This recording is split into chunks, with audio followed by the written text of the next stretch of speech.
Welcome everybody to another episode of the ArenaLabs PvP podcast. I am your host Sneakers, joined by Crayola and our part-time hired guest Illy. We kind of Hello there. Hello. Welcome back, buddy. Oh, really nice intro fuck up. I like it. I know. Obviously, we are not professionals. This is not our job. We are budget podcast. Well, hopefully we have a decent content and topics and discussion. It's just the quality is just budget. But yeah, today we're going to kind of talk about theory crafting, builds, like kind of when you should change your build, how to kind of develop a build, what we do. Because there's different tweaks and changes available to you that people just don't do. Whether it's gear, utilities, a slight trait change, that can help you depending on your matchup. Crayola is particularly good at tweaking things. You think? I genuinely do think so, dude. Really? Yeah, I know Illy is as well, where I do it accidentally quite often, where I'll come up with an idea and I'm like, oh, that could work. Not intentional at all. But I'll give you an example, Crayola. When you did the Elixir B change on your Holosmith for a certain matchup. That is the elixir that gives double dodge, or it's the Coniclear? I can't remember. It's the elixir that gives boons. And on the F skill, it gives stab. AoE stab for your team. So I run that usually just because of retaliation for the guards. Especially if there's two guards I'm facing and a Mesmer or Thief or whatever, it comes really useful. Especially because I always run Mortar Kit, right? For the fields. Yeah, that's already a pretty nice choice with just thinking about the boon of retaliation there. And always, like, you don't just run that, you have that when you know what you're facing, and you're both familiar with what you're actually playing, and what you're tweaking, like what other options do you have. Well, it's always good to know the meta battle builds, or let's say Gods of PvP, because that's more accurate. But I think it's definitely good to see like what else you can do with it. For example, if you're facing a full power comp, that you might want to change that Marauder into something like Demolisher, for instance. Yeah. Exactly. Oh, I know something that you've kind of taught me over the time, Illy, as learning Thief, is a few sneaky combos. I want to kind of talk about something I do to change my build depending on matchup, and it might benefit either Thief players or something gives other people playing an idea for matchups. Now, we all know how perfectly balanced Shadow Arts is. It's perfectly fine. It's perfectly fine. No complaints here. But personally, I like running Deadly Arts because big damage. Damage is fun. But there's certain opportunities when I would use it and I wouldn't. If, for example, Illy's taught me if the opponents do not have a Thief, then it is kind of acceptable. Because you don't have to match the stealth from the Thief. You can kind of go in for the damage, which is kind of nice. In that Deadly Arts trait line, you've got either Executioner for the extra damage. Let's say they've got a Rev, a Mesmer, a Necro. A high value target. Yeah, high value target. Probably execute. Exactly, dude. It's those little tweaks in your build where you go, actually, that might be handy. Double Glob of Ecto? Yes, please. Double Fear, double Essence Sap, or whatever it's called. It's pretty tasty. The other buff, what am I talking about? Buff tweak you've kind of talked to me about is if I'm running against Condis, I would run Marauder, but not Scholar. A lot of people go Scholar. You've taught me a sneaky tip for DP, which is, I'm going to share it with the world, Infiltration. It's not really sneak. It's just one of many options out there. But the really, really important thing here is when you do that Deadly Arts switch, it's not really the build switch, it's actually the matchup that you're facing. So I mentioned that you should not go into, that you should not play this when there's a Thief with Shadow Arts on the enemy team. That's because you often have to match these Thieves, for example, when it comes to them decapping. For example, let's say they decap your home node, then it's often your job to follow them until your side node gets there, because the side node, let's be real, it cannot catch up with a thief.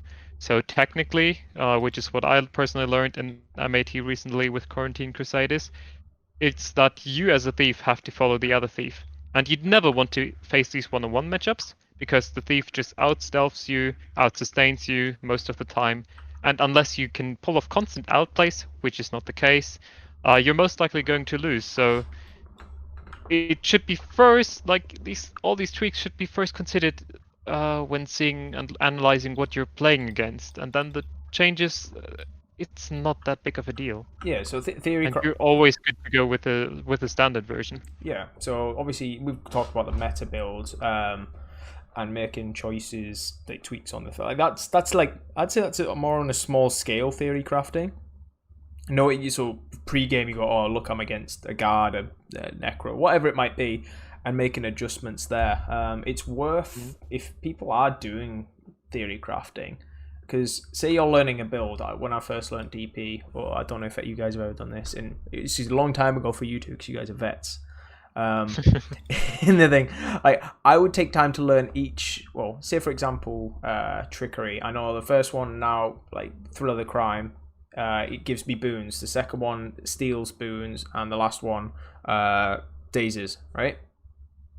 Yep. A few more things. Yeah, but there's other variations upon them, and if you know every single trait in that trait line, it can make that theory crafting a little bit easier. If that makes sense. For instance, let's stick onto initiative. Before the balance patch, we had 6 seconds of quickness on hitting someone from the back. It's an alternative to Thrill of the Crime, and it's what I've been constantly running because I really like the quickness procs. It gave me much more DPS on the initial spike, and having that cooldown in mind, and when it's coming off, it can really give you a lot of value there. Yeah, so it's the little things, knowing traits, and so it's expanding your knowledge is the biggest thing. Like, have a look through your builds, have a look through the whole trait, and kind of synergize. Go, would that be good against X, Y, or Z? Not just go out and practice the build. Go read all the skills, and I suppose you can test it to an extent. But that's where theory crafting is. It's a lot of reading and knowing the skills. But that's why we've got Illithex on today, because he's our walking, talking encyclopedia guy. Exactly. But yeah, definitely. It starts at knowledge. Everything starts at knowledge. Knowledge about what you have and what your enemy can run as well. So there's kind of 2 different categories. I know we talked briefly about this. You've got your tweaking of theory crafting, like going in with an already set build that you've either made yourself, or you've just run in the meta, or something you've seen on Meta Battle or Gods of PvP. And then tweaking it a little bit towards what you're facing. But I don't know if you guys have ever created a build from scratch and going, okay, I want to try and make something new. I know, Illy, you've been playing with something recently, which has been kind of interesting to fight. Yeah, it's almost like some if you're doing something like this, like theory crafting, I call it an off-meta hero. Saying that, you could come across something and it could be insane by accident. Like, look at Grenade, when the Grenade Hollow first came. It only came out after rank 55 ran it in Mota.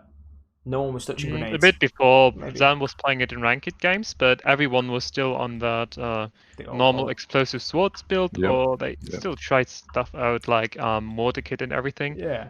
And he went balls to the walls with just so much burst that no one was expecting, and then it suddenly became meta, and we rarely see normal explosive swords with the double dodge elixir. Yeah, so that, like, you may stumble across something by accident and just create a whole meta game. To be fair in that regard, there's so many builds that are really nice in the game and are completely off meta at this point. But off meta as well. I mean, it doesn't just mean that the build it doesn't mean actually that the build isn't viable. It just means that people don't know that it exists, right, and are not playing it. There's something like not directly. Not directly. The thing is, it's decided if it's meta or not depending on what you compare it against and how well it suits a certain role. Hollowsmith was the side node, and when Zan pulled out the grenade kit, suddenly he shifted away from the side node into more of a roaming to even team fighting, but also still able to sort of stall 1v1s. And then for this particular role, not side noding, but actually the sort of more roaming aspect, he suddenly created something really good that fits into that particular role. We see a lot of, let's say, Valen builds that are really creative and funny in itself, and there's probably pretty fun to play for World to World. But in PvP, you have to compare them to the meta builds and what roles these meta builds fulfill. So let's say you come up with a funny support build. Yeah, really creative, but can it compete against what normal support builds offer you? Yeah, I think that's an interesting point. If you are creating a build, is finding that role. I'm going to kind of point out a Valen build, like you said. You guys are familiar with the Minion Mancer Scourge build. Fuck off. No, get away with that shit. It's Don't mention it. Hot dumb, right? And it does not fit in a role, but people run it, and it's just like, oh, come on, like what? It is just a meme, and that's how I describe it, a meme. I can't see it being used in actual effective play, if that makes sense. As Illy's muted his mic, I'm assuming he's just ran out of the room just to throw up. Exactly. But yeah, it's give that for example. Yes, it kind of fits. There is a theme to the build, and the traits all work together, but it doesn't fit a role. No. Look, just straight out, if you're talking about minions like that, just straight up targeting, and in that way, it's completely. I mean, it just makes the game mode so much more unplayable because of all the visual clutter, the visual noise. Taking that aside, it's just visual diarrhea, as I'd like to describe it. But I mean, it does tie completely into the gameplay, because like, imagine if you're a thief, retargeting into all of that. I suppose just click forehead. Yeah, well, it does have a function, yes, but a role, no. So yes, it can be effective in very, very few scenarios, maybe at lower ranked play. But like when we were just talking about Hollow and how it fits a role, or say Scrapper, the build, like the Bunker Scrapper at the moment, fits into a bunker role. Thief as a roamer. If I'm ever theory crafting, I'll often start with what do I want the build to do. Not going, I want that trait to work with that trait to work. That kind of links. Right, what am I wanting the build to do? What am I trying to achieve from it? Yeah, and all of a sudden you end up with a Celestial Revenant that runs Retribution and the Condi trade line, and has 2 swords in hand. Sounds funny on paper. Surprisingly effective. What role does that fit into, really? That's a good question. I mean, in itself, playing it is pretty fun, pretty degen, not gonna lie. Duelist, maybe? But then, yeah, but does it really have enough sustain and everything and pressure to compete with the Duelist? Kinda doesn't compete. Yeah. What about Scrapper? Can it bunker a Scrapper? Well, it doesn't really have the same amount of CC to get someone off. Kinda difficult, probably not a good bunker. Okay, what about the Roamer? It's not that mobile. Can it really compete with a Thief? No. And there we basically already have it. You're not really excelling at anything. You're just sort of meh, okay, that's alright in pretty much everything. And this is not what you want to do in PvP, because it's pretty much all about playing to your strengths. Yeah, I'm going to kind of give a shout out to Zartak or Z-Heart here, because he is phenomenal. Like Worms as a theory crafting team, brilliant. I spoke to Z-Heart privately, and he was saying Worms never run the same thing every APT. They run something different which is awesome to hear. And the way he kind of put things is, because I asked him about the unexpected stuff, like how do you come up with this stuff? Because it's obviously it can be beaten quite easily when you actually practice against it. And he's like, yeah, a lot of the builds we practice and catch people off guard. I think when you're off meta builds, what people don't expect, let's bring out like pistol Condi NG Krill that I used to play years ago, right? If you pulled that out now in a 1v1, quite a lot of people are like, what the fuck is this? How do I beat this? And just because people don't know, we talked about it with Blam, with Weaver. Yes, it's not in a good spot, and people bash it for not being good. But because no one, except like maybe top ranked players who know how to beat it, don't play against it, they don't know how to beat it. So it's just like, oh, what am I trying to dodge? What are the key skills I'm trying to deal with? So an off-meta choice, I feel like, can sometimes work in your favor in a 1v1 scenario if you're a duelist. As long as you know what you're doing. You know what you're doing. Yeah, exactly. That's the key. You need to know what you're doing. But you really need to know what you're doing, and in many more respects, like you can't just go into a ranked game and play pistol core burn engine. Like, no, you can, but you're gonna get fucked by a lot of stuff. You know, Thief is gonna eat you for. Yeah, if you're gonna be going in with sort of one of these off-meta choices that we're saying, your own thing. You've got to do your own practice. Scenario where you can play it, and most of it you cannot because the meta is what most people play. Yeah. So you've got to I would say if you are ever doing your theory crafting, this is going to get into another conversation almost, but it's after you've made your build, we could talk about maybe going a bit more depth from the theory crafting bit in a second. But say you've got your build, you're going to go into ranked, and then you go, oh, I got stomped for, say, 10 games. And in reality, you haven't practiced your build. You haven't done anything. The build actually might be really good, but you don't know it. So let's say, let's take the new Renegade build that's kind of plaguing a few places at the moment. Really effective. Example. Yeah. When it's been theory crafted, Worms obviously used it. It's coming out and about to the public now. I've seen it more and more often. When that first came out, because I asked Zartek about this, he said they did 1v1s against all the meta classes, like Nid, Hollow, you've got your Scrappers, like anything that they consider. They just 1v1 constantly against everybody until they got good at it, and then they brought it out. If that makes sense. So it's like you can't go in and go pick a build and go, oh, that's meta, I'm automatically going to do amazing.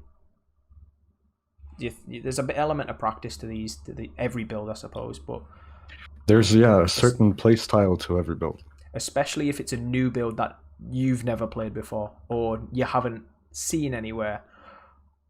I mean, with Renegade, the good example is that Revenant players, it still fits the same role, but all of a sudden it's all projectile based, and your positioning and like the line of sight becomes a much bigger deal here, and this is what a lot of people aren't used to.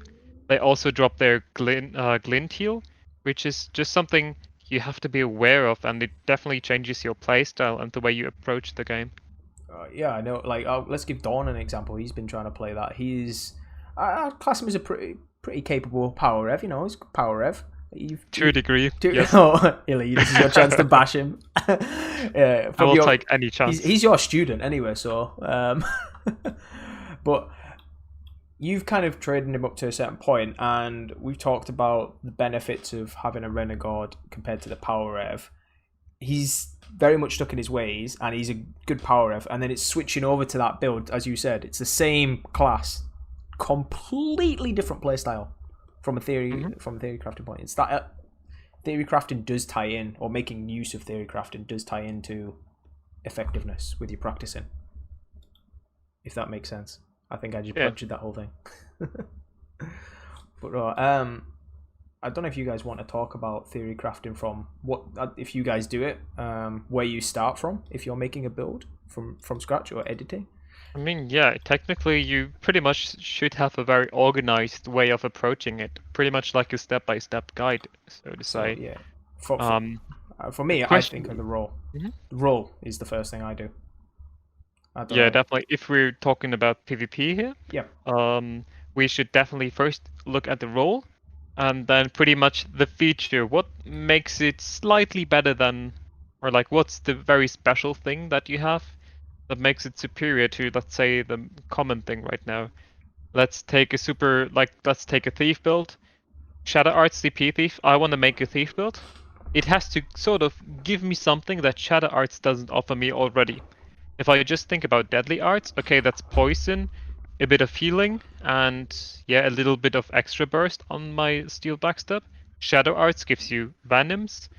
You get weakness from the trade line Daredevil, and it gives you a little extra on hit and a little bit of healing.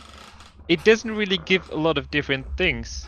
If we, however, compare it to critical strikes, this is gonna get pretty memey. Yeah, but I like it. Critical strikes enables you, like DPS-wise, to get such heavy initial spikes. DP Shadow Arts cannot crit that hard like critical strikes would do.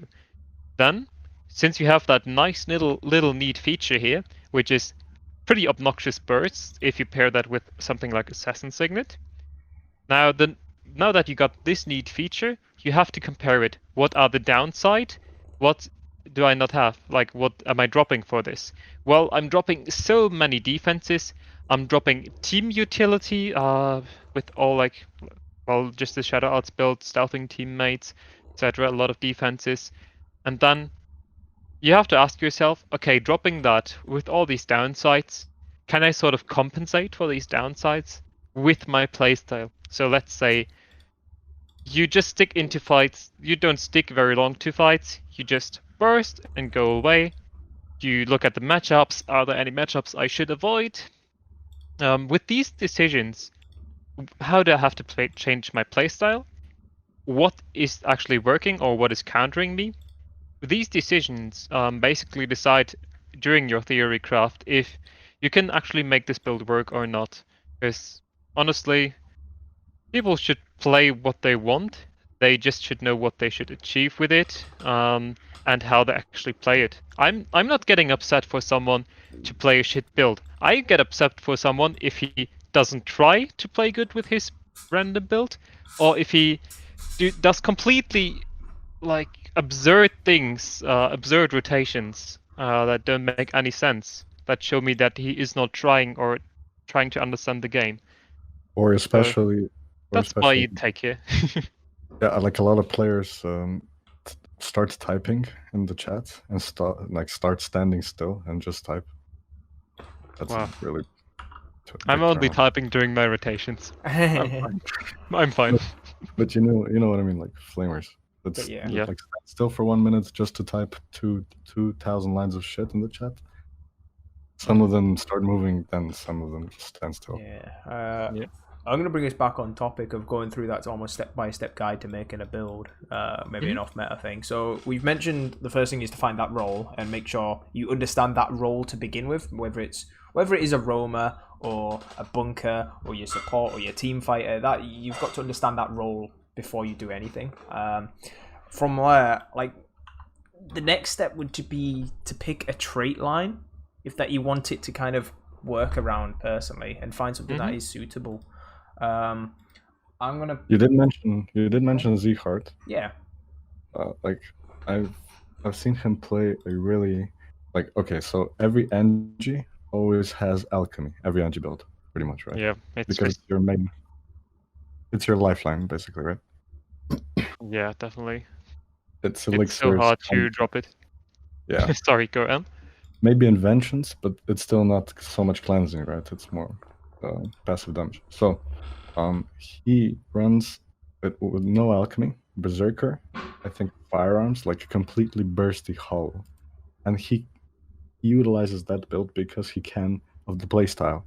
I don't know if he does it in solo queue, but he does it with his team, right? So because he has the support of the alley and the playstyle suits the rotations and everything, he can play that. He can really be effective in that massive burst, right?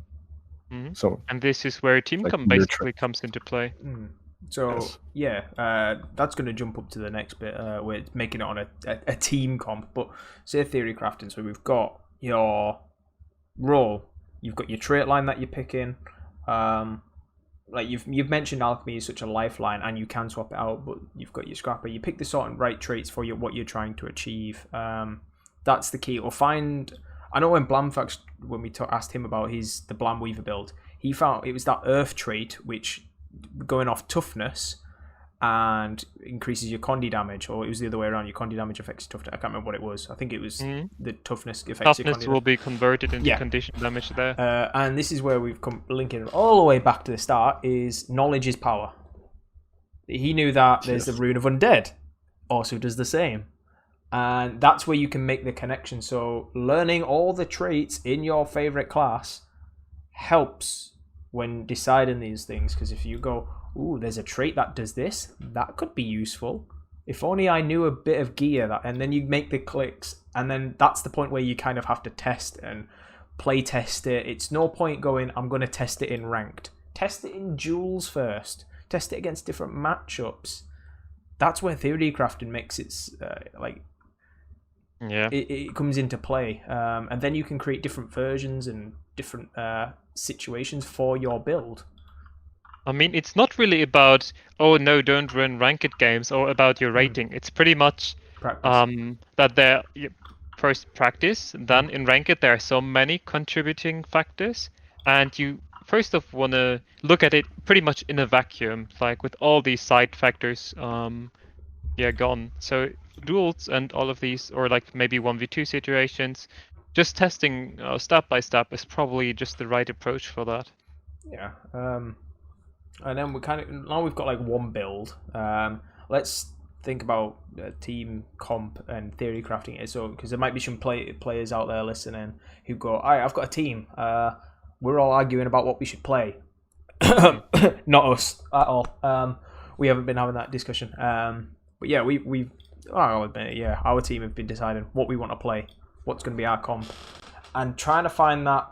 Because everybody I don't know. Do you guys like having your own comp and something? Oh, this is what we like to play, or do you just play the standard meta, everything? Honestly, it's nice if you can have that level of coordination and the fortune to have everyone comfortable with a meta build. This is usually not the case. For example, I think about Quarantine Crusaders right now. We're literally making changes to our team comp on the fly, and then all of a sudden we see double Holosmith, a Renegade pop up, and some shit like that.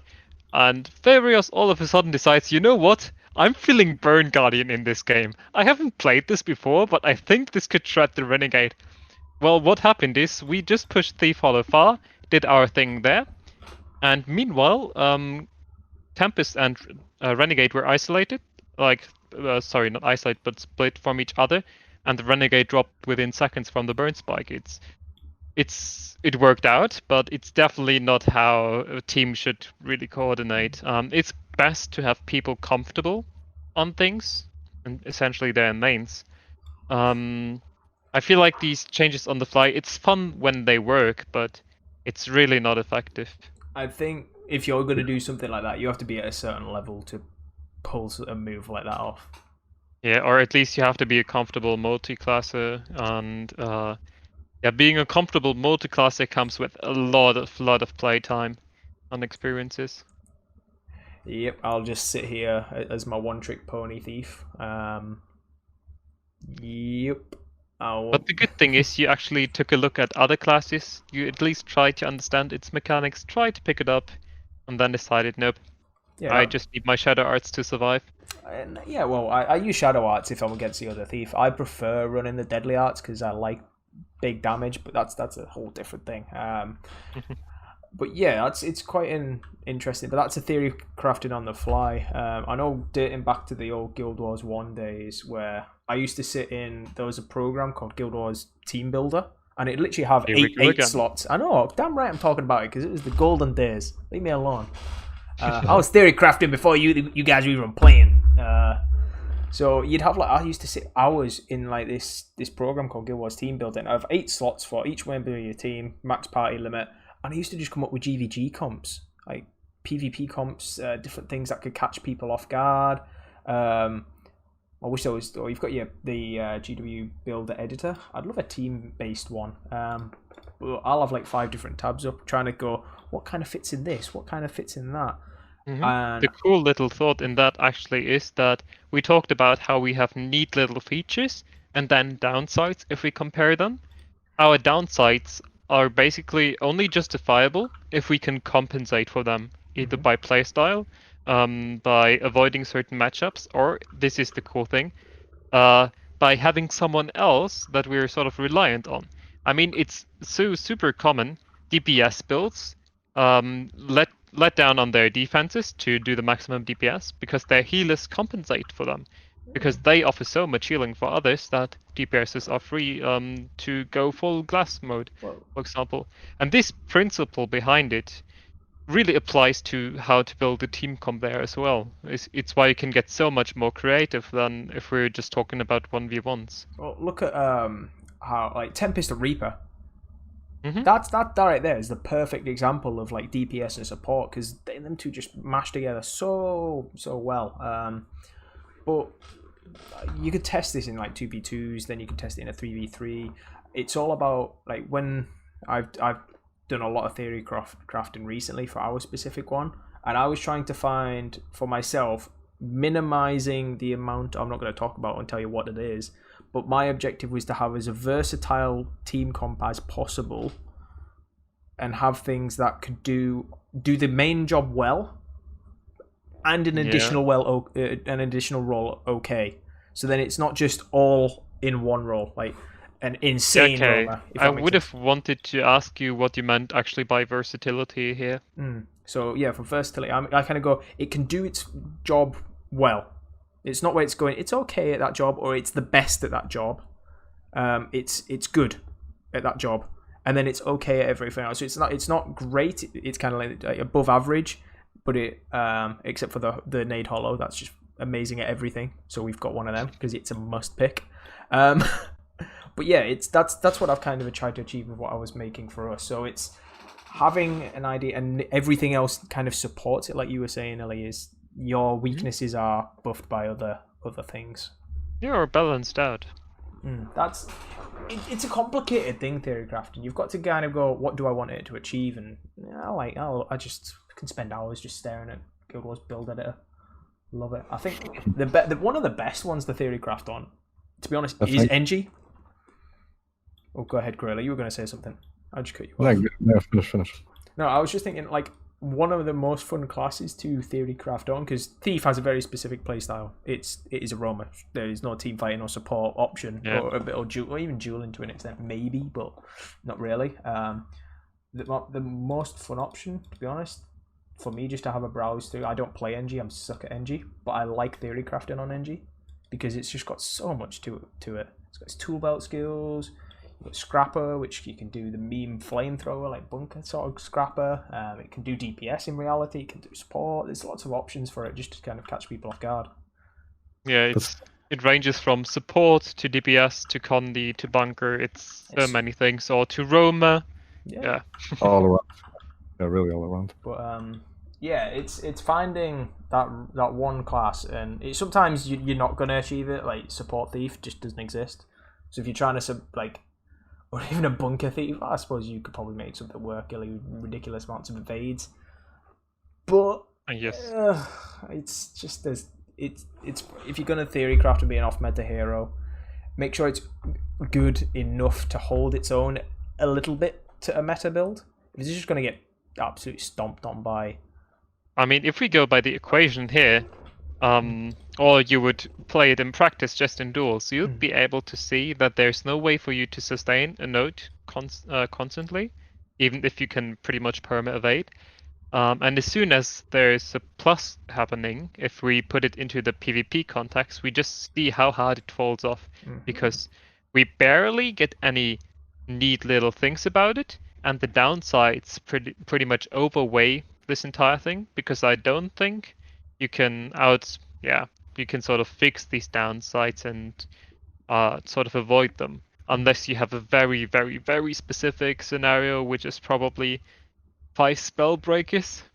Yeah, well, that technically that would not be allowed, but you could just switch to it, I suppose, mid AT. But yeah, that's regardless. But yeah, Crayola, before I completely cut you off rudely, what were you going to say before? Have you forgot? I think I've forgotten. Beautiful. Wonderful. That's it right there, because I'm a just it doesn't matter. It. But yeah, it theory crafting is yeah, I love it. It's probably my favorite thing about Guild Wars. That's the whole reason I got into it. I mean, I'm from the other perspective. Maybe somebody can sympathize with this. I've never theory crafted. I've hated it because I've never understood it. I never really. Okay. Yeah, but then never... Yeah, but you're dependent on others to create these sort of things. But I have to agree, just looking onto the site like Gods of PvP, or looking into some high-level streamer, just picking up their build, it works so well. It being as lazy as that, really, it works super well. You're just sort of missing out pretty much on a little exciting experience that's sort of happening outside of the game, essentially. And I personally feel like you don't miss a lot gameplay wise, but for your personal enjoyment, I feel like you could actually lose out a lot on a lot of things here and a lot of exciting feelings. I think though, Gorilla, you don't like the theory crafting from a scratch. As we brought back to the start, full circle, is you. I said you're a tweaker. You tweak builds depending on what your knowledge of the game, because you've played how many games on NG? Because I think you did like 3,000 games on like Pistol NG alone. Yeah. So your knowledge of NG, you know what to switch up depending on what you're facing. Oh, look, I know now. Like, I can theory craft now. I know I have the knowledge now, but for the majority of my games, since I've been playing for so long, I've been without that knowledge. So I just looked at streamers, looked at the meta battle, and I knew like what was viable or not, but I just couldn't create something, on my own. Okay. Because I had no idea what the fuck's going on and why. Like, I didn't know this, like switch or Condi switch to Marauder, for Vitality. I didn't know stuff like this, or like why pick sigils, Okay. Why intelligence would be better. Yeah, crits, but why? Well, now I know. It took a while. So do you think that brings us back to the beginning in a sense. Knowledge. You need all of that knowledge, and you need to engage with people to gain that knowledge, because or like really cool streamers will tell you if you just ask people, right? Or even in game. Of course. They'll ask you. They'll tell you why. Yeah, because it's a complex game, I'm gonna ask you mechanically. It's another perspective mechanically as well, not just theory crafting, but the play style. Like I've played builds that I have no idea what they do, just like the main burst, let's say, and I can demolish people in a team fight because I know exactly what I need to hit. And I've got no idea what's it about, I'll ask you one question, Corella. Seeing as you say you've only just really kind of got used to the idea of things, do you think it's worthwhile for not a newish player, but say someone who kind of knows the game, average Joe sort of player, to start theory crafting builds? Do you think it's worthwhile? Of course, always. I mean, knowledge is power. Yeah, I mean, just get engaged. My knowledge has expanded vastly since I just started looking at other classes as well. I hated Necro, but I love Reaper now. Yeah, but then you don't even really have to play it consistently, or like now switch to something. You just have to look at it, you experience it for a little bit, and then back to NG. Back home. I think it's the benefit, one of the other counter things for doing theory crafting is, as we said, you learn in other builds and other classes. You're learning them indirectly, and then it's better for your main class to shit on them in PvP. If you put it into practice, because one thing, to be honest, you can theory craft all you want, but you really need to learn the execution of it. Theory is all nice and good, but PvP, it comes down to so much muscle memory, experience, and just mechanics as well. And you do not learn these by thinking about stuff on paper. So so to summarize, just what we might as well. So you summarize, if you're going for your tweaking role, read every single trait in your build and class, and maybe some other traits to swap in and out, and look at the equipment. That's a big thing, what you could use instead of. Okay? If you're theory crafting a brand new build, pick a role first, what you want it to fit into, then design it around that role.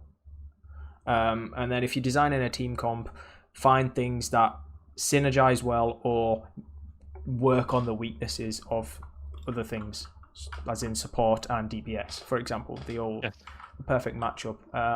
And then the last thing is just practice it, because it's not going to work off the bat. To recap what Zartak said, they do all private duels. They'll invite people who they know and just practice all these crazy builds that, let's say, Worms come out with, to the extent where they know exactly what they're doing. They know how to counter. They know what skills to use. They know to do everything. And then it works. Then the off meta works. Yeah, but no one but them actually know it. Yeah, and that's when it comes into then that's when it works. The off meta stuff. But yeah, true that. But I think that is quite a good kind of point to leave it on. And for those who might be listening, if you want to send me your builds and show me the theory crafting, you can message me on in-game or on Discord.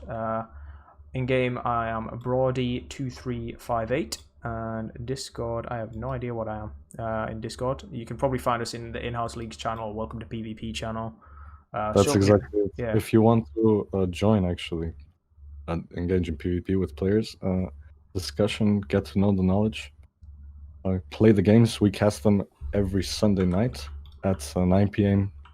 CET, Central Europe time. Free to join up the Discord. Yeah, and with that, I think we're straight up going into the live stream, because it's almost time, that we have to get live. And this will be released after, so see you in the future, people. All right then, see ya. And thanks for sticking around. Yes.